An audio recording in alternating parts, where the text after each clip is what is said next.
الله الرحمن الرحيم كلنتي وعن وناكسن داودياشا قيمها iyo qadarinta mudanow si walba maqalka iyaga iyo muuqaalka iyagu idin soo gaarayo ku soo dhawaada barnaamijka hadalaynta toddobaadka ee Som News TV oo aad ka daawataan stuudiyaha magaalada Muqdisho. barnaamijkan waxa aalaaba idin soo jeediya idinna soo saara anigoo ah Maxamed Cabdi Cismaan Faradheere. hadda maanta barnaamijka hadalaynta toddobaadka waxaan ku falaqeyn doonaa amniga caasimadda Muqdisho oo muddooyinkii ugu dambeeyay aad u xumaanayay arintaas oo ay gala qayb galayaan Raage Xasan Cali oo ah khabiir dhinaca amniga horeyna u ahaa saraakiishii hore ciidamada dawladii kacaanka iyo Axmed Gacmo Yare oo isaguna ah siyaasi ahna aqoonyahan labadiinuba ugu horeyn ee ku soo dhawaada telefishinka Som News TV studiyiisa magaalada Muqdisho. aad baad mahadsantahay Maxamed Cabdi Cismaan Faradheere. mahadsanid ma shaqaalaha Som News sidoo kale anagu la mahadsantiin soo dhawaada. aad iyo aad baan idinkaga mahadcelinaynaa waqtiga qaaliga ee noo hurteen.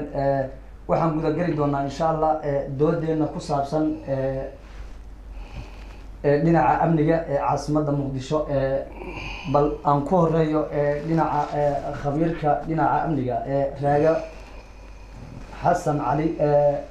bal sidee isleedahay ama sidee lagu xakameyn karaa baad isleedahay qaraxyadan iyo amni daradan sida weyn ugu baahay magaalada Muqdisho? bismillaahi raxmaani raxiim. horta qaraxyada iyo amni darada hadda Muqdisho ka jira, qaraxyadu waa wax iska dhici jiray oo laazim aan suurtagal ahayn in ay adag tahay sida loo ogaado, laakiin farsamo xumo xagga amniga ah oo ciidamada shaqada ku leh ama waayo aragnimo la'aan ha ahaato ama ha ahaato aqoon aysan u lahayn way jiraan. laakiin waxyaabo waxaa jira qofku shabshabalo ku day hadii wax walba wax tala laga go'aan laga gaari waayo, shabshabalo ku day wax la yiraahdo iska jeeda moogta,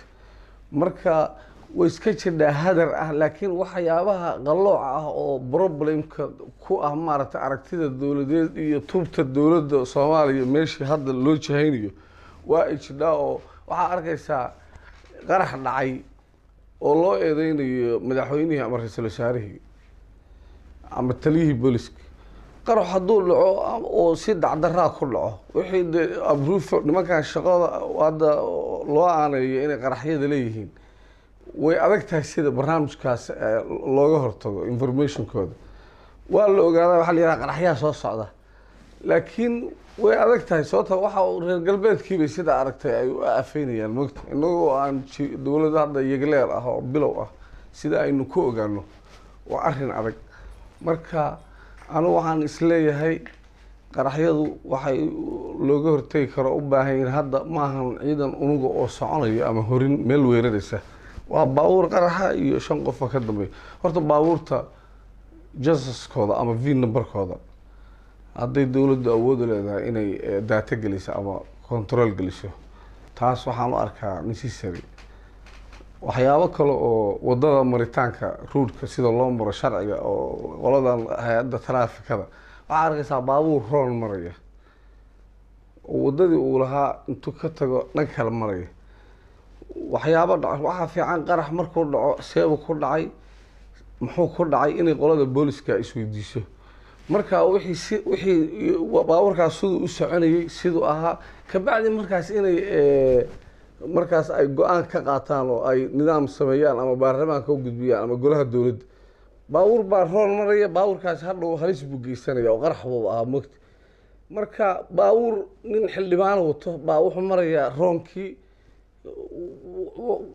ID buu la soo baxaya. baabuur wasiir wato baa wadadii faylkii intuu ka tagay askarta ay wax ka kontroleysay wadadii kala maraya. marka saddexda baabuur ama dadka hay'adaha dawladda magacyadooda ama baarlamaanka wata khaladaadkii maadaama baabuurta ay problemka jira uu yahay problem baabuur waxa qaraxaan ama dadka ku baaba'ayaan ay baabuur yihiin, in baabuurta roonka maraysa sida kuwa dawladda ama xildhibaanadu wataan ama dadka madaxda wataan iyo kuwan qoladan al-shabaab ay wataan waa isku mid, waxba kuma kala duwan. horta taa in booliska ay u gudbiyaan qoladan baarlamaanka ama wasiirkooda amniga ay u gudbiyaan waa si arrintaa looga hortago. aad baad mahadsan tahay siyaasi gacmo yare. dalka waxaa la rabay xaaladan hadda ama waktigan uu ku sugan yahay in aan horay maaragtay uu xagga amniga iyo horumarkiisa horay looga sii socdo. waxaad moodaa in aan dib u laabanay. bal arrintaas amniga hoosu dhiciisa iyo markii aynu eegno siyaasiyiinta hadda dalka hogaamisa ma isleedahay kaalintii ay ku lahaayeen arrintaas ayay iyagu ka gaamiyeen? بسم الله horta mar labaad baan soo muliisay shaqaalihiisa idin mahad celinaya waliba maxamed cabdi cismaan faradheer oo barnaamijkan daadihinaya aan ku degdega su-aasha jawaabteeda ma jiro dib u dhac ama baaqasho howl maalmeed ay ka baaqatay ama qarannimadeeni oo dib u noqotay ma jiro. saxaafadda ama warbaahinta iclaamka ah adigu aad ka mid tahay iyo dadka siyaasiyiinta bilaajahada ee iyagu aan ambisha yani haankoodu u caddayn waxay doonayaan ee dowladnimada mucaaradka ku ah waxaad waxyeelada koowaad ku tihiin waa amniga qaranka. waayo shacabkii waxaad u tarjumaysaan wax khaldan, dib u dhac ma jiro. waad garanaysaan dawladdani 2 sanadood bay jirtaa, waa 25 bilood bay jirtaa. 25 bilood caqabadaha ama dhibaatooyinka ka hor yimi intay leeyihiin oo waliba kuwa dibadeed u badan iyo sida ay uga nabad gashay waad aragtaan. qaraxyo halkan way ka dhici jireen. waxaan arkaa iyadoo dadka markaa baraha bulshada gasho la leeyahay dib baynu u dhacnay, qarannimadii baa khatar ku jirta, samata bixin baynu u baahannahay. wararta siyaasiga damaca leh ee maanta qarannimada duduminayo waxaad duminaysaa waa qarannimadii berrito cidna ku taageeri maysa, waxna heli maysa. waxaana wanaagsan inta dowladnimada la isku taageero in si xalaala iyo dad kasbasho iyo aragti taa ka duwan baa wax ku maamulaya in wax lagu kala qaato. laakiin ma qabo xukuumadda ra-iisul wasaare xasan cali khayre waxaad moodaa inaynan dayaxa ka soo hadlayn. soomaali baynu nahay. shalay meeshan in cabdirashiid baa fadhiyey, kursiga farmaajo fadhiyana xasan sheekh baa fadhiyey. halkaynu joognay waad garanaysaa. waxaan u mahad celinayaa nin sarkaal oo aanan magaciisa hubin oo la yidhi shalay markii xasan sheekh joogay mushaharba lama hadal hayn jirin, maxaa maanta cabashadan keenay? wuxuu ku jawaabay shalay cid aan u cabanaaba ma jiro. aad buu u mahadsanaa. waan gartay. waxaan leeyahay marka qarannimada iyo dowladnimadu way jiraysaa, laakiin waxaad moodaa in macno weyn loo yeelayo siyaasiga dabadhilka shisheeyaha u ah ee shisheeyaha dalkan qarannimadiisa duulaanka ku ah. gacmeer waad mahadsan tahay. su-aasha la isweydiinaya ma waxaan kuu muuqan in intii farmaajo uu hadda madaxweynaha ahaa dalka uu amni darradu gaar ahaan hadda markaan ka hadala jidka Maka al-Mukarrama in ay dowladnimadiiba dib u noqotay oo qaraxyadii iyo wax walba ay sii saa'ideen oo ciidamadii xataa ay ka soo baxeen goobihii maaragtay ay ka dagaalamayeen oo goobo horay ay dowladdu u haysatay ay hadda ka baxeen? ma waxaasan ku muuqan? waxaad moodaa waxaa marin habaabinta la yidhahda waxa koowaad lagu sameeya horta waa warbaahinta. waa dhici kartaa oo anba waan qirayaa meel ciidan joogay inuu ka soo baxo dowladnimo kuma lumayso. meel aan horay u joogin aanay horay dowlad ciidamada u joogin inay horay ugu durkaan ma aha qarankii wax ku soo kordhay, waa dalkii wax ka mid a. innagu waxaynu rabnaa isu dheelitirka dhaqaalaheenna, siyaasadeenna iyo amnigeenna. taasi waxay ku suuro gelaysaa in la helo dad isku wada ujeeda. dowladdu in ay howl maalmeedkeeda qabsato waxa kaga weyn maanta waa difaaca jiritaankii ummadnimo iyo qarannimadeeni. haddaad igu tiraahdo dib ma loo noqday, jawaabtu waa maya, dib looma noqon, horay baa loo socdaa. aad baad mahadsan tahay. raage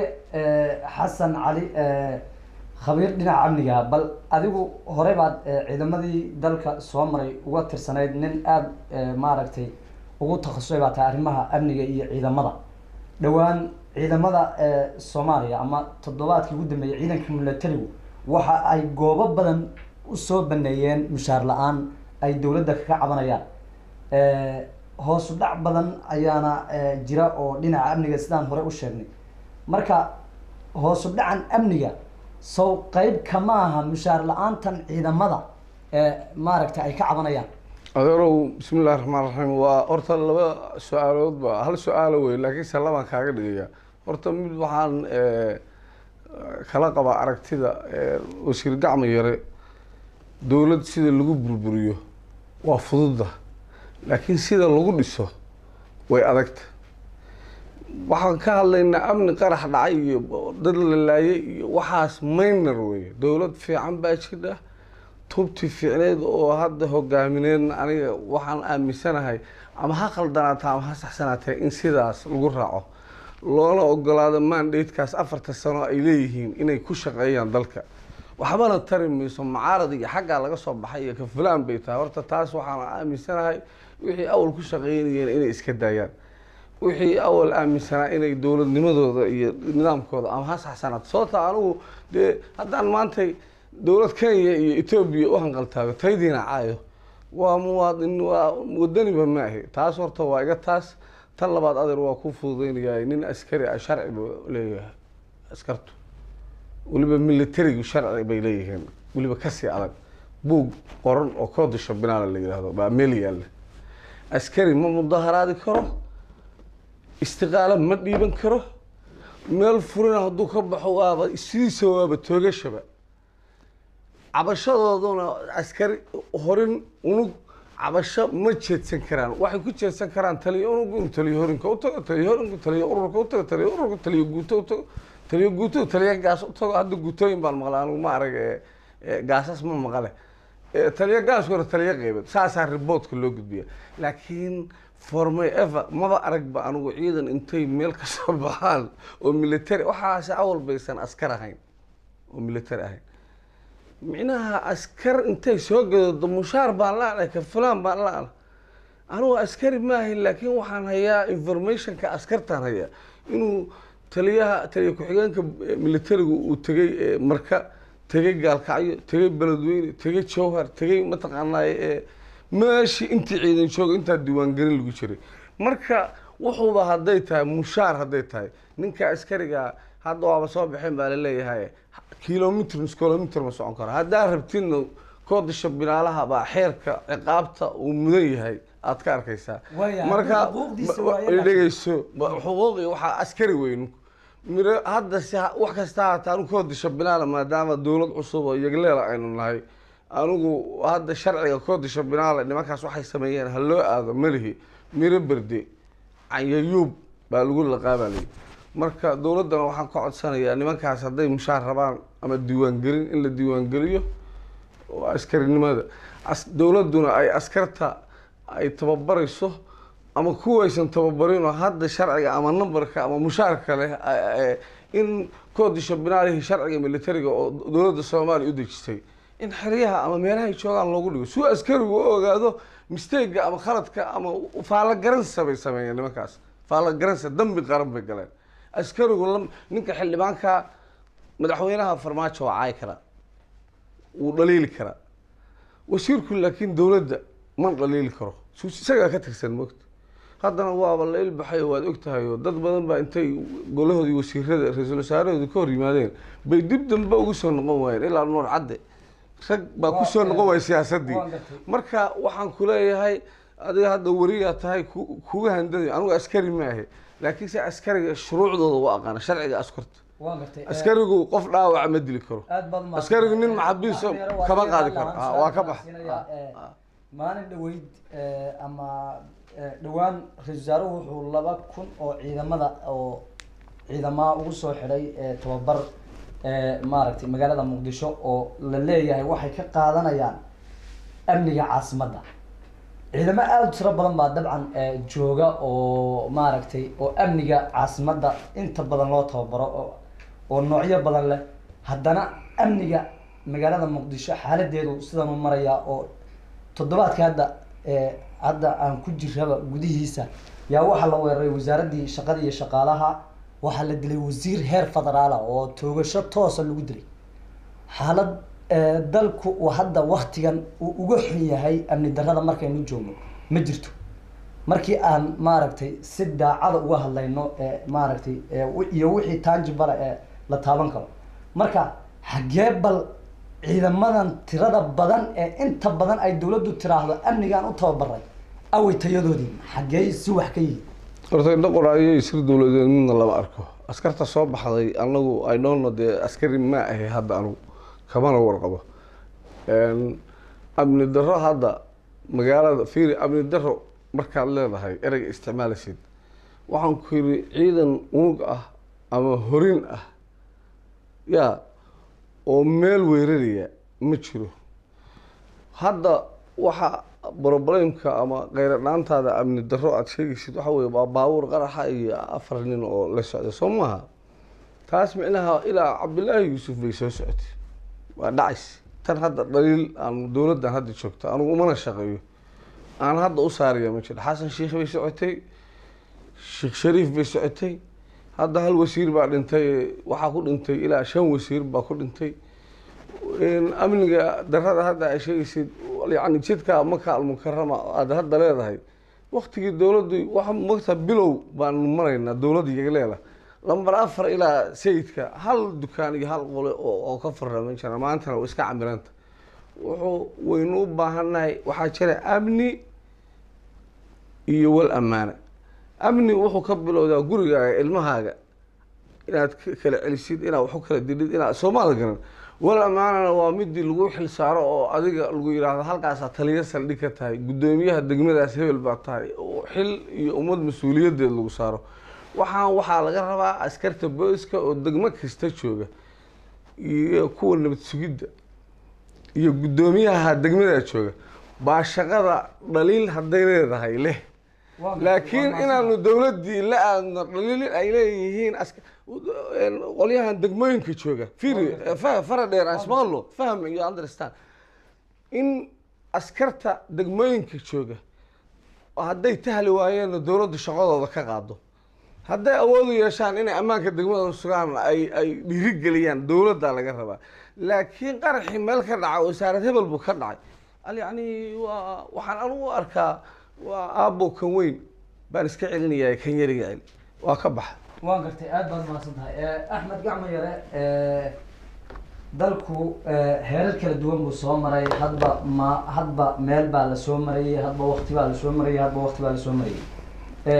markaynu hadda dawladda Xasan Sheikh ugu dambeysay aan fiirno amniga Muqdisho iyo ammaanka dalku meel buu taagnaa marka waxa laga rabay dawladdan cusub ee hadda timid inay halkii ka sii amba qaado oo laga sii hormariyo balse hadda dadka amniga wax ka yaqaana ama oo maaragtay dadka inta badan isha aad u hayo waxay leeyihiin halkii la rabay baa dib looga noqday marka tusaale haddii aynu fiirino Jowhar waa meel ka mid ah maaragtay gobolka Shabeellada xarunta gobolka Shabeellada dhexe awal waxa lagu tagi jiray gaari maantana jidkeedu waa xiran balcad maan dhaweyd kolla shabaab baa la wareegay kolla dawladda la wareegay xaaladdu waxaad moodaa in ay dib loo waxaynayo sidaan hadda kuu sheegayna ciidamadan aadka u tira badan baa mar walba la tababaraa hadday military yihiin hadday boolis yihiin marka bal xagee baa wax ka qaldan yihiin baad isleedahay markii aynu dhinaca ka fiirno bismillahi rahmaani rahiim horta anoo fursadda ka faa'iidaysanaya shacabka Soomaalidu waa inay ogaadaan halka laga yimi iyo halka la marayo shalay dawladii Xasan Sheikh waxaad sheegaysaa adeer wajhi haddaad igu tiraahdo hankii loo qabay xukuumaddan wixii shacabka Soomaaliyeed rabeen lama wada gaadhin saawanka yeelay sababtoo ah dawladdani waa dawladda shacabka Soomaaliyeed boqolkiiba boqol kalsooni siiyay ilaa hadda faruur iyo boob may samayn ma maqalsid hebel iyo hebel baa dabaq dhistay ma maqalsid hebel iyo hebel baa anti xoogay waa markii koowaad ee qasnada dawladda dhaqaale ugu jira askari la leeyahay walaalow hal lagu diiwaan geliyo oo diiwaan gelin wax ku qaado iyo ma aanu ciidanka sidaasaan kaga mid ahay waxyaalaha iska ciidanka gudihiisa khaladaad way jiraan dawladnimadan hal maalin maaha shayba maalin baa la saxaya laakiin habka loo socdo waxaad moodaa inay ka dheeraysay qaylada siyaasiyiinta xanaaqsan oo weliba haddeer la shirkeeyay wariyaal xanaaqsan waxaad moodaa in dawladda looga faa'iidaystay bulshada soomaaliyeed ee taageerada badan u haysaa waxay social mediaha ku qorayeen iyo baa waxaa la leeyahay dawladda dhaqaala ku bixisa anuu shaksi soomaaliya muwaadin aan ahay shalay secondary sheekh suufi baan dhiganayay burbur baa dhacay farmaajona ima yaqaano khayrna ima yaqaano laakiin ana aqaano mas-uuliyadda ii hayaan koo waxay ii qabteen qabkii ummadda soomaaliyeed bay soo celiyeen dawlad tirahda waxaasaan diidnay maad arag dawlad soomaaliyeed oo laga cabanayo kacaankii maxamed siyaad barre ka bacdi maad arag dawlad soomaaliyeed war adeer wixii madaxdaynu ahaan jiray waad garanaysaa mar rabo inaan muwaadiniin soomaaliyeed oo haddeer aan xil hayn inaan maago laakiin qofka maanta madaxdeennan dhaliila waxaan leeyahay wax kastoo ay sameeyaan oo xataa khalad ah way ka fursan waayeen oo halkaas mataalkaa dhigay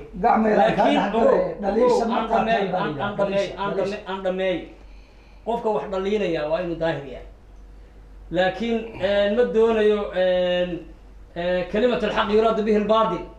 qof taariikhdiisa la garanayo shalay qaranka usoo shaqeeyey inuu oohintii xaaska iska keeno uu yidhaahdo sidaasaa la yeelay anu haddaan joogo sidaa maan yeeleen war dee ummadda soomaaliyeed la hadlaysa caqli caayin waa lagu garanaya qoladiinan saxaafaduna eexa samaynina hebel oo siyaasiya baad leedihin war qofka fashilmay siyaasi lagama dhigo binji baa la geliyaa qaranka waa usoo shaqeeyey waa la eegay khalaas waa la barta waa in la daayaa qofkii cusub ee ra'yi cusub dawladnimada ku kordhinaya oo aan wax ku istaadhayn habeeleed oo aan wax ku istaadhayn hebel nacayb shayga danta ah ee naga dhexeeya dawladnimada qofkii ra'yi cusub ku kordhinaya bunbuunin buu leeyahay in la taageeruu leeyahay ra'yigiisa in la soo dhaweeyuu leeyahay madaxduna inay dhegaysatuu leeyahay laakiin qofka aada og tahay kasma yaraantiisa oo aada og tahay shaqadiisa qaran nooca ay tahay oo aan maanta xil hayn dadkii xilka ii hayay soomaalidu raalli ahow nin baa aan hal abuur ah soomaaliya ka barto wuxuu ihi soomaalidu haddii dawaca ku xagato odhan maayaan odayga dawacada ha laga celiyo waxay odhanayaan odayaasha hala kala qabto taasi meesha ma taalo waa in la yidhaahdaa madaxda dawladda waa in laga celiyaa dadka aan u qalmin ee aan shaqo qaran inoogu filnayn waad mahadsantahay waa gartay adigu ma waxaan kuu muuqan dhaliilaha dawladda hadda ku hareereysan oo waxaad ka difaacaysaa dawladda in dhaliilaha aan la sheegin siday wax ku saxmaya haddii dhaliila aan loo sheegin oo aanan haddii anagu aanan saxafiyiin nahay ama siyaasiyiin nahay aan loo sheegin dhaliilaha oo aan la falaqayn oo la odhan halkaasi wax ka qaldan yihiin oonaan shacabka iyo dadka soomaaliyeed aanan wax u iftimin see leedahay ma waxaan rabnaa sacabatun waad mahadsan tahay wanaaga in loo sacabtumo waaba leeyahay hal shay baan rabaa qofka anu dhaliil baan ogolahay marka ba horta dhaliil waan ogolahay laakiin dhaliisha qofka aan ka ogolahay ma aha siyaasi shisheeye u shaqeeya mana aha qof uu isagu ku shaqaysto dhaliisha waxaan ka rabaa muwaadinka anigoo kale ah dawladnimada rabaa ka ila midkaabaan ka rabaa waxaas oo aynu horey u soconay waa inaga khaldameen maxaynu ku saxnaa waa sax laakiin tollaayey dawladnimadii baa la baabi'iyey war waan ku ogahay shilimo yar oo imaaraadku ku siiyey baad ku shaqaysaa iyo inta qarankeena duulaanka ku ah marka qaylada ma dhegaysanaya waxaan rabaa waxaan rabaa inaan waxa weye inaan meesha si cad u caddeeyo waxa weye qof kasta oo aragti hufan wax ku mucaaradayo le taladaa la sameeyey taasaa ka wacanaan lahay dawladduna way soo dhaweynaysaa shacabkuna way u sacabtumay laakiin dee haddaanba ku ogahay walaalo casharka aad xambaarsantahay maxaan kaa dhegaystaa ku soco sax waa gartay waad mahadsan tahay axmed gacmo yare daawadayaasha qiimaha iyo qadarinta mudana weli waxaan ku guda jirnaa barnaamijka hadalhaynta toddobaadka oo ay marti igu yihiin raaga xasan cali oo ah khabiir dhinaca amniga wax ka yaqaan iyo axmed gacmo yare oo ah siyaasi soomaaliyeed aadna ula socday xaaladihii dalka uu soo marayay muddooyinkii ugu dambeeyey labadiinuba aad baad umahadsantihiin haddii aan ku horeeyo bal raage mar labaad aan kugu soo noqdo waxaad bal sharaxaad naga siisaa markii dal sidan oo kale u burburay ammaankiisa laga fikirayo kow horta maxaa la sameeyaa horta waxaa la sameeyaa isku day badan baa soo dhacay ilmaa cabdiqaasin salaad xasan ilmaa hadda oo uu joogo maxaa cabdullaahi farmaajo waxa weeye yegleel baa lagu jira haana gumbe ka tolantaa baa layidhi mar cabdiqaasim waa ogeyd hoteello iyo guri buu deganaa cabdullaahi baa yimid oo yacni waad garanaysaa kaagama sheekeyn karo marka bilowgii ruurkii maogtaa dowlad sida lagu burburiyo waa wax fudud laakiin sida lagu dhiso anaa ururka 79aad ee aeronauticada horinta shanaad joogaan waxaan aaday jamhad xuna oo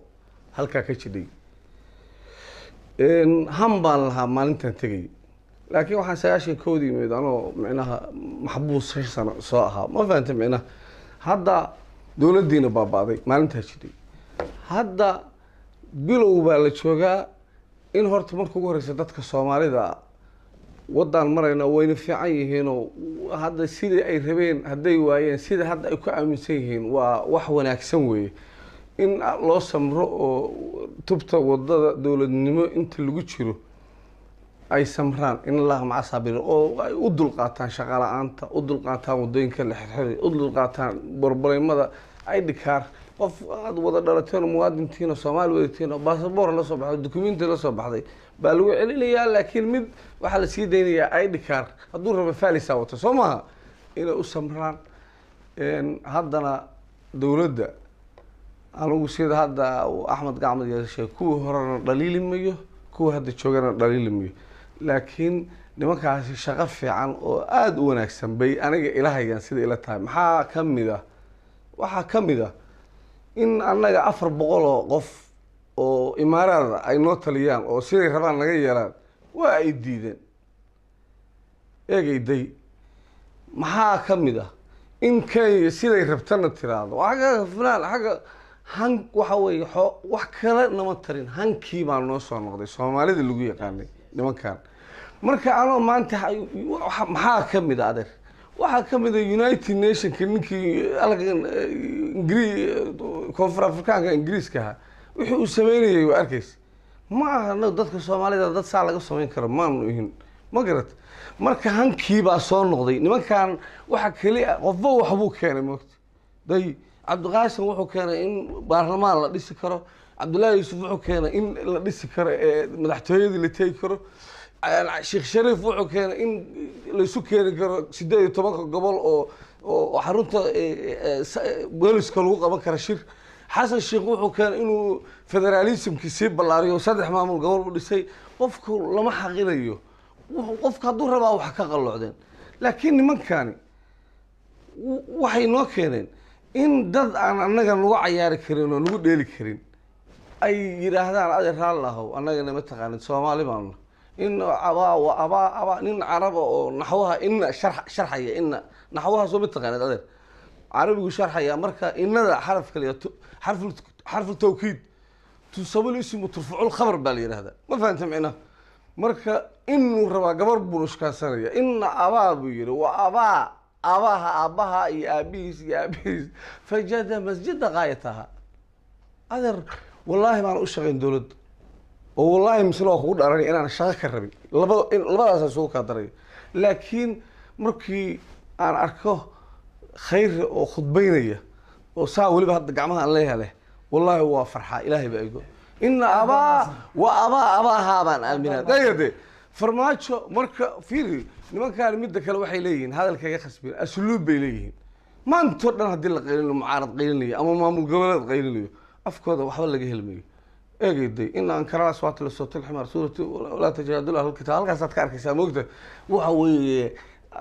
anigu dowladda xuquuqda aan leeyahay ka helmayo laakiin waxaan ka helayaa han baan ku helay aniga imaaraad iyo sacuudi iyo haddaa la ku ray dadka cadowga Soomaaliya oo aan khayraadkeeyo oo guriyaha anagu waxaynu leenahay labada badood uma baahneen maanta xataa shidaal in la soo saaray labada badood adduunka u kulun badan bay leenahay waxaynu joognaa bogcadda adduunka u qaalisareed waxa carab iyo afrikaan ay nugula dagaalamayaan waa dhulka odayga axmed diiriya wuxuu yiri dhulku naga badan buu yiri oday Allahu naxariiste dhulku naga badan marka adeer waxaan idaacada iyo miidiyaha iyo buunbuuniskan hawshaan la wado أنا وعندي لها دولة هذا يحقق رأس إذا عدها waa iga kaftare waa ka baxay bal aan ku weydiiyo ka baxay waxaad inta badan labadiinuba aad ka dhawaajiseen in ay qabka soomaalinimo ay difaaceen bal tusaale yar baan laba tusaale oo laba su-aaloodaan arrinta idinka weydiinaya dhowaan madaxweynaha Uganda mar labaadna ma ahayn laba mar oo uu arrimaha Soomaaliya ka hadlayay mar wuxuu qolada dhinaca sharci dejintiisa uu la hadlayay waxa uu ka hor sheegay in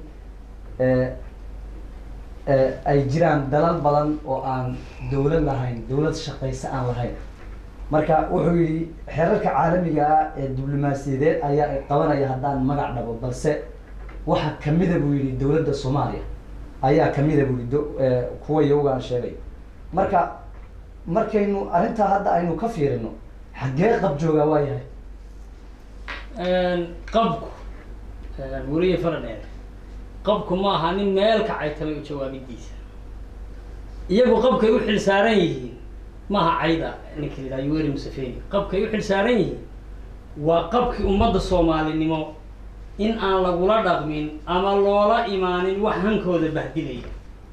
safiiray soo dhaweyn jireen madaxweynayaasha qaarkood garoonkan aadan cabdillah ismaan safiiro dalalka qaar way soo dhaweyn jireen ma aha inaan magacaabo macna ma laha waxaa halkanna waxaa dhacaysay wakiilkii qaramada midoobay markuu imaanayay waxaa loo diray ra-iisul wasaare ku-xigeen ra-iisul wasaaruhuna ma aadin madaxweynuhuna ma aadin diblomaasiyaddana ma aha madaxweynaha halkaa ka hadlay baarlamaankiisa la hadlay Soomaaliya dawlad ma laha isagaa yidhi inagu mid waynu hubnaa qarannimadeennii way burburtay god bay ku dhacday innagaa iska duminay dawladnimadii intaasoo sannadood baynu maraynay haddeer soo kabashaynu ku jirnaa in ciidanka Uganda ay halkan joogaan oo madaxweynadu halkaa inaga caayo waxaa sabab u ah siyaasigaan waxba kala garanayn iyo nabadiidka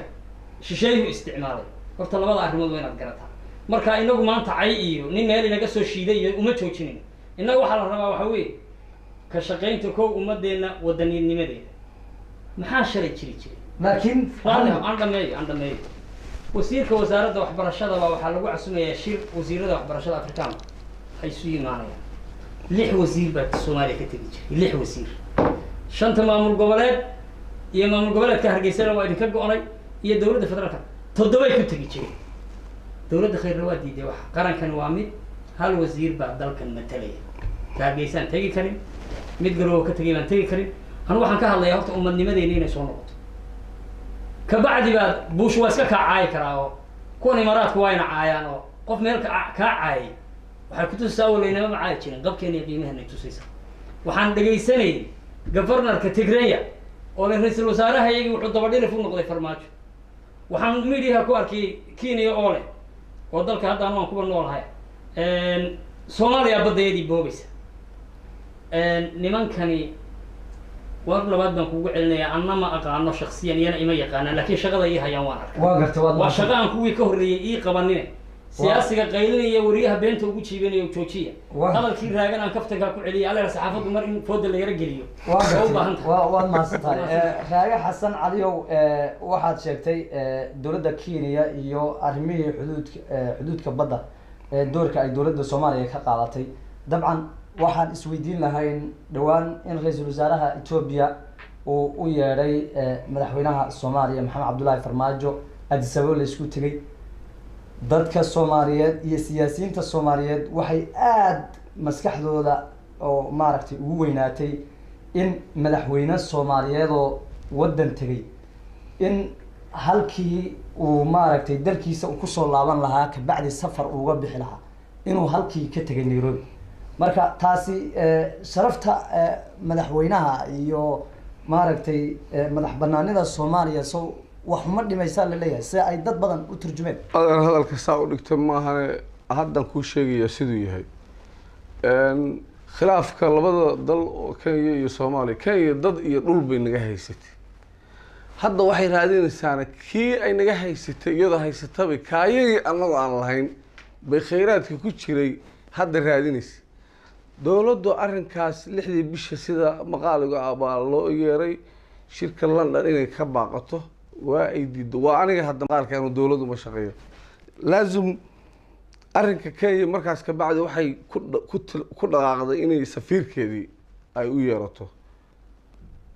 siyaasadii Soomaaliya markaa dawladeedu isticmaashay siyaasad najaxa oo aan aad u rabnay bay ahayd sababta waxa weeye qof waxa la yiri waxaad ku nacdid looma daba maro inay sidii u hadleen ay u hadasho dawladdu waa ka afgabaadsatay saasoo ay tahay Kenya way si adkaysan weyday dalabka ama dumaanda erayga la yiraahdo ama application madaxweynaha Kenya isaga Ethiopia ku tagay Ahmed Abiy hadduu u tagayna Ahmed Abiy wuxuu yiri kuma filay odagaas siyaas afwarga ah oo ba Soomaalida iga sii dhow dadka Soomaalida ninkaas iga sii dhowbay eegayday sidaas casmare lagu tagay markii lagu tagay saddexda dawladood Kenya iyo Ethiopia iyo Soomaaliya waxba laga wada hadlay sirta dawladuna anaga banaanka lama soo dhigin laakiin waa sida aan raajada ka akhrinayna raajada qofku marka ka bacdi waa madaxweynaheena loo yeeray wixii ay ku wada hadleen ay doono anigu ma garanayo marka haddii la tago Kenya oo intii Addis Ababa la tago oo misna madaxweynuhu Kenya tago wax dhibo ama wax dhiba ay leedahay ma jiro Kenya guurmayso Soomaaliya guurmayso maslaxaduna waa lagama maarmaan laakiin dhul iyo dal aan leenahay oo ay baxsheen dawladdan hadda jida ama tii ka horeysa ay bixiyeen ma jiro adeer xasan sheekhna waa ku dacwoonaya maxkamad wala fuulay kana hadda anagu war official ah oo aan maqalnay adigu hadda hayso document oo noo sheegi kara aad nutisis anuguna daalacul qulub ma ahi laakiin waxaan ku sheegayaa tilaabada ama sansaanka hadda aniga shakhsiyan raalli baan ka hadda dawladdu ay ku wajahday wadanka Kenya xaaladda khilaaf oo labadeena dal u dhaxeeya waa ka baxay waa gartay hal su'aal oo kale Axmed Gacmo yare waa garha lahaanaysa halkaaga ay joog dawlad markii la leeyahay waxa shuruud u abaal yiraahdaa in uu sharcigu sareeyo dawladdaasina ay xuduudaheeda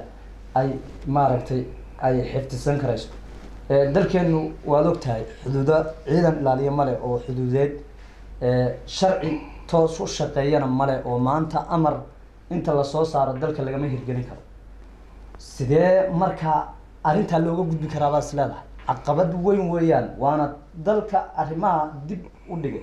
in maalin walba arrimo siyaasadeed oo yaryar oo siyaasiyiintu hadba midba maalin oo haddana halkii wixii taagnaadaan qoon badanna waad u leedahay waxa dawladnimada waa ku sheegay dadka Soomaalida taariikhdooda inaad baratid ku fiicnaan lahayd waa dad abandul iyaga dhanba ah إعلامنا وحدود ضدك الصومالية أي لا لا هاي كيا إثيوبيا لا أصدق بين حدود لنا مركب حدود أنا عسكر ونوشكتا عسكر وحا كان جيل شراها وغرق أكها وتا وماشي شوكا بعسكر النوع مدة كلا فرق نورو كحسابتن جودها إثيوبيا ضدك الدجن ونسوحها وصومالي ضدك كيا الدجن وحدود صوماليا كيا لا لا هاي دجنا وصومالي marka way adag tahay anaga in xadgudub taqarran baana Soomaaliya leeyahay oo 60kii qaatay i'tiraafkiis marka xuduudeena lama soo gali karo wixii aynu u baahnayn maanta waa haysanaa waana qof ku dhiirada inuu hankii ummadda Soomaaliyeed uu meel la soo istaago waana nimankan hadda baa bilaabay nimanka dambe ku xiga meeshaas ka sii wadaya waa arki doontaan hadii aan waa gartay waa maasantahay Axmed Gacmo yare hadii aan su'aal ku weydiiyo bal dhinacan dawladdan iyo qoladan ka soo horjeeday la yiraahdo al-shabaab dagaalkan ay ku wada jiraan heerar kala duwan buu soo maray dabcan dawladda Xasan Sheekh markii ay noo fiirino hadda ugu dambeysay meelay ka qabsan jirtay Sheekh Shariif waa la durki jiray waxaad moodaa hadda in hal meel uu lagu urursan yahay oo dawladdiiba magaaladii xataa Muqdisho kaliya tahay ka adkaada marka bal dhinaca iyada hoos u dhac tiro badan inuu ku muuqdo ma jirto hadda miya horta mid aynu isku waafaqno erayga la yiraahdo shabaab luqad ahaan waa dhalinyaro erayga halkaas anu in la isticmaalana warbaahinta ma jecel cadawga dawladda dhexe cadawga dawladda waxay isugu jiraan Soomaali shisheeye u shaqeysa shisheeyihii quudinayay ee dhaqaalaha ku bixinaya oo garab hubaysan iyo garab aan hubaysnayn horta waxaan waa inaad garataa dadkan dawladda mucaaradka ku ahay magacyada adaa kala yaqaana dhammaantood shisheeyay u shaqeeya iyagii baana isugu jira garab afka ka hadla oo bulshada ku dhex jira iyo garab hubaysan iyo shisheeye meesha u fadhiyo buquudiya haddaad igu tidhaahdo afgooya dabadiisa koox baa degan magacyada aad sheegaysana oo dawladda duulaan ku ah waa wiilaleno ay degan hubka yaa siiya shidaalka yaa siiya dawada yaa siiya raashinka yaa siiya caqli baynu leenahay waa inaad garataa waxaan cadow dawladeed oo isku xidhan oo international inuu jiro oo dalkan duulaan lagu yahay marka aniga wiilal yar ha ii ifinin oo soomaali ah oo shisheeye u shaqeynaya taa iga daa waxaad ugu tidhaahdaa sidee caqabadan tiimkan isku xidhan looga gudbaya dawladdu waa inay shacabkeeda aan loo gacan dhaafin shacabkeeda ay ku tawhiijisaa siday amnigooda u xasilin lahaayeen dadka ay u tayayn lahayd xaafad kasta dadka register u noqon lahaayeen haddaan tala soo jeedin samaynay waddanka aan haddaan mar dhaweydna kuu sheegay Kenya aan ku noolahay oo kale qofku kaadhka telefoonka ma qaadan karo haddaan faro iyo identity card laga qaadin indhahana laga soo taasi waxay suurto gelinaysaa inuusan muddo 3 bilood loo qabto ama 4 bilood waxay suurto gelinaysaa lambar kasta oo ama lagu wada hadlo ama dhib ka dhaco in la ogaan karo waa gartay hadda inay dawladdu durugtaan ka hadlaynay su-aashaydu maya talooyin amni waxaan ka bixinaya siyaalo badan oo amniga in loo fadhiisto ama dawladdan mar labaad kula talinaya aan ogahay wax ay ku dhex jiraan inaanay hawl yarayn aan ogahay wax ka tambata mooye inaanay ummadooda waxba ka hagranayn haddana waxaan leeyahay talooyin badan dadkii khubarada ahaa ee amniga qaranka ka soo shaqayn jiray waa in talo loogu noqda sidii cadowgan wada shaqeeye tirada badan looga guulaysan lahaa mar labaad laysu weydiiyaa laakiin waxaad ogaataa iyadoo intaasoo qarax ay dhaceen waxbaa xildhibaan baa dhintay iyo wasiir baa dhintay hadeer lahayd 2 sanadood markii la marayay dawladdii tan ka horreysay 20 baa dhintay qaar ka mid ah madaxtooyada horteeda waxaas ay ku dhinteen yacni marxaladaynu maraynay baa halkaa joogtay tani tii hore way ka duwan tahay waa inaad garataa dawladdan inay horay u socotay dhaqaale ahaan iyo siyaasad ahaan amnigaa la odhan karaa way igu gaabisa maaha inaan been sheego oo warbaahinta ka sheego amnigaa la rabaa inay igu gaabiso amnigana cadowgaa badan ee arkay dawladdan inay farabaxsato siyaasad ahaan guulaysatay waa isbahaystay waad mahadsan tahay waan gartay waad mahadsan tahay raage bal haddaynu fiirino gobolka banaadir dhawaan waxaa isbeddel lagu sameeyey taliyaashii ciidanka bilayska ee muqdisho ayaa isbeddel lagu sameeyey kadib weeraradii ka dhacay muqdisho dabcan bal markaynu isbeddelka la sameeyey saldhigyada muqdisho lagu sameeyey oo loo magacaabay dhalinyaro inta badan dhalinyaro loo magacaabay taliyaasha saldhigyada wax isbeddela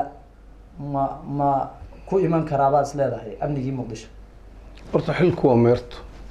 sidiisaba xil waxaa la yidhaahdo waa meerto marka haddii laga bedelay horta wax dhiba ma leh waxaway dawlad weeye oo qofku waa la bedeli karaa waa shabshablo kuday waa aniga kulahaa daayto waa la bedelayaa mid kala imaanaya laakiin in lala xisaabtamo taliyaasha saldhigyada wax meesha ku jira wey bedelkaasina aada buu u ficnaa anugu saan isleeyahay anugu kuwa la bedelayna ma aqaan kuwa hadda wax kuwa lagu bedelayna ma aqaano laakiin waxaan isleeyahay way ku fiican tahay sababtaa qofku wuxuu isleeyahay intii dhaliil ay kuga imaan lahayd ya meeshuu askartii booliska awal furmihii banaanka ahaan jiro xuduudaha dalku dalalka kale la leeyahay ahaan jiray oo sarkaalku dhaliishiisa uu ku xisaabtami jiray istanbiga ama qaabka uu bilqaabkiisa u samaysanayo inuu iska hagaajiyo hadda waxay soo noqotay gudihii bay ku soo noqotay marka waa wax fiican halkaloo talaana waa kuu sheegayaa nimankan hadda al-shabaabka waa niman soomaali ah oo ajkeedu 15 iyo wixii ka yar ilaa 30 waxna aaminsan waxay aaminsan yihiin waa waxaas aad maaragtay qaraxyada dhacaya iyo waxaa laga yaabaa meesha ay joogaan haddaad tegtid inaad ammaan heshido aan cidiba xagga kuu dhigan haddii lagu yidhahdo eegeyday laakiin halakan waa niman awood raadinaya marka waxaan dhihi lahaa anigu mar haddaynu dalkan inagu wada leenahay dowladdana waxaan ku dhiirigelinayaa inay nimankaas hadday heshiis ka raadin kordho ay la heshiiyaan dadka shacabka oo soomaaliyeedna ciddii xiriir la leh oo waxa dhimanaya kuwaan maalin walba dhimanayo iyaga iyo kuwan kale oo dhimanaya labadiiba waa inagii weeye moogta marka hadda wax dan ah ama maslaxad ku jira inaynu saan u baaba'no indhihii caalamka iyo dowladihii geeska afrikana ay saas noogu jeedaano wax maslaxadeena raba iyo wax danaynaya inay xaaladeena hoos usoo fiirshaan aysan jirin maalin walba media hadda 50 qof oo Switzerland ku dhintay sida wadankii dadka ay ka dhinteen ay u qayliyeen ama ay maartay xaaladda ka dhacday waad arki kartaa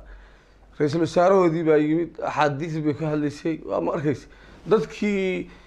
gaarada ahaa hadda masaajidadii tagay marka inaga maalin walba inta in ka badan baa naga dhimatay isumana naxayno waxaan dhihi lahaa Xaaji Abuukar Cumar Cadaani ayaan dhaweyd yiri nimankaas halala heshiiyo aragtidiisii nimankaa haddii heshiis laga helayo wax kasta ha qaadatee ha laga raadsho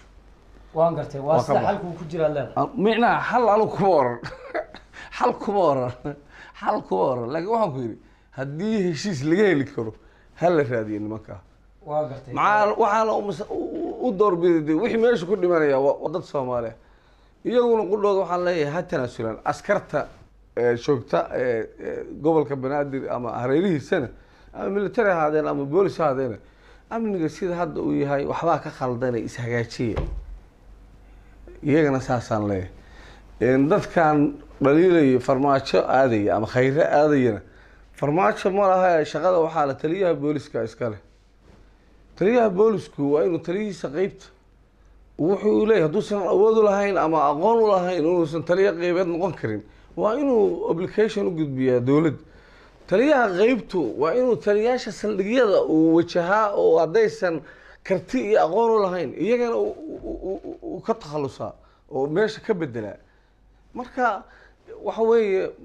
waxa uu leeyahay hebel nin dhan saaka kaxeeyey oo aroor xoolihi caawa hadduu ku keeno oo ooman ma waxaa loo aanaynayaa odagii iyo ninkii reerka curadka amase ninkii meesha hawsha saaka xoolaha kaxeeyey ninkii xoolaha kaxeeyey baa iskale sababtaa wuu shubi karay dhanka wuu keeni karay waxa weeye dhibaato iyo caqabad kale uma imaan laakiin isla xisaabtankii meesha waxaa la rabaa hadduusan qofku xisaabta shaqadan loo dhiibo uusan awoodeeda lahayn ya waa inuu qof awoodeeda loo dhiiba in fact hadda waxaan ka hadlayaa weligay waxaanan gelin baan ka hadlaya allahu naxariistee cabdullaahi yuusuf waktigii oo puntland haystay anigu beelahan waxaan ka mid ahay dadka muqdisho degan oo ku abtirsada marka allahu naxariiste cabdullaahi yuusuf baa wuxuu dhibay kastamada puntland bay dhibay kastamada waad garanaysaa niman halkaas degan oo harti ah oo qooqaa ah oo nin hawiye sheeganayo oo loo dhiibay laazim laakiin waxaan ku kalsoonaa askartan iyo dadka kastamada igala shaqaynaya eegay ma fahanta micnaha marka isagu ima dhiibeen haddana shaqadan aana ka adkayn min boosaaso ilaa laascaano ilaa gaalkacyo baan saas mataqaanaa gaafeer marka anigu shaqo kama rabo hadda hadalka waxaan ugu soo daray haddii uusan qofka markaa shaqada loo idmaday uusan karti u lahayn waxaa ammaanka muqdisho looga fadhiyo waa booliska ninka taliyaha booliska hadduusan karti u lahayn madaxweynuhu ha naga bedelo hadduu taliyaha boolisku hadduusan ninka taliyaha qaybta uusan karti aqoon u lahayn ha naga bedelo taliyaha qaybtu hadduusan awood u lahayn ragga degmooyinka joogo cadifad iyo qabiil lagu keenay war naga bedel nimankan oo niman aqoon u leh meesha keen sidaasaan anigu ku talinayaa ilaahayna soomaalida maslaxadeeda ha fahamsiiyo aad baad dambigeena ha dhaaf axmed gacmo yare adna maxaa talooyina oo aad ku darsan lahayd waxaynu maraynaa guntiga gabagabadii barnaamijka maasha allah aad baad u mahadsan tahay waxaa halka iga qosbiyey hadalkii saaxiibka korneel raagi inuu yidhi deegaanadan muqdisho iyo jawharna waa kasoo jeedaa kastamada puntland waa la yidhi soomaalida siyaalo badan ba wax isugu tahay waa mahadsan lakin hadalkaas hadal dib u heshiisiineed buu ahaa oo uu leeyahay anigoo deegaanka meel ahaan u dhashay baa xaggaa layga aaminay madaxdiina iimaansada anu saasaan u qaadanaya waxaan kula talin lahaa tala halka ka gudbin lahaa waxaa weeye ma jecli inaan calooshayda ceedhin u qariyo qof soomaaliya muwaadin aan ahay waxaan jecelahay ummadda soomaaliyeed inay nabadna ku wada noolaato isna aaminto sharafkooda iyo hayladoodana ay kor u qaadaan qof kastaana xaqa uu dalka ku leeyahay uu helo qof kastaana xaqa dalka ku leeyahay u bixiyo sidaa daraaddeed waxaan leeyahay kursigan madaxnimo ee dhadhanka loo yeelay ee laysku eryanayo waxaa keena cadaalad darrada waxaa keenay dawlad la-aantii burburkii baa keenay waxaan leenahay aynu xaashi cusub bilowno waan ku mahadiyaa labada nin ee dhalinyarada ay dalkeena maanta haystaan inay bedeleen sawirkii siyaasiga soomaaligu lahaa oo boqolkiiba boqol bay bedeleen waa cashar haddeer aanan ka geyoonay marka waxaan leeyahay madaxdeena qarankana aynu aamino talada aynu u dhiibanayna aynu ugu ducayno kuwa ka dambeeyana aynu ku ducaysano kuwa iyaga kasii fiicnaada inay noqdaan laakiin intaynu haysano yaynaan rifin nin rifayana yaynaan u ogolaanin oo weliba baqdinta iigu badan ee hadal hayntayda u badnayd ee aan shacabka soomaaliyeedna ku baraarujinaya waxa weeye war dalkeenii shisheeya inagu haysta wuxuu inoo isticmaalayaana waa dadkeeniya ta aan ka feejignaan aad iyo aad baad mahadsan tahay waa hagaag daawadayaasha qiimaha iyo qadarinta mudan oo intaas ayaan kusoo gabagabeynaynaa barnaamijka hadalaynta toddobaadka oo aad kala socoteen stuudiyaha muqdisho ee telefishinka Som News TV waxaana barnaamijkan idin soo saaray halkan idinkala socodsiinayay anigoo ah Maxamed Cabdi Cismaan Faradheere dabcan waxa barnaamijka igala qayb qaatay waan aad ugu mahadcelinayaa Raaga Xasan Cali oo ah korneyl ciidamadii hore ah oo ahna khabiir dhinaca amniga ku takhasusay iyo Axmed Gacmo Yare oo isaguna ah siyaasi Soomaaliyeed ee muddooyinkii ugu dambeeyayna maaragtay dalka xaaladihiisa aad uga warhayay labadiinuba aad ayaad ugu mahadsantihiin barnaamijka aad baan idinka mahadcelinaya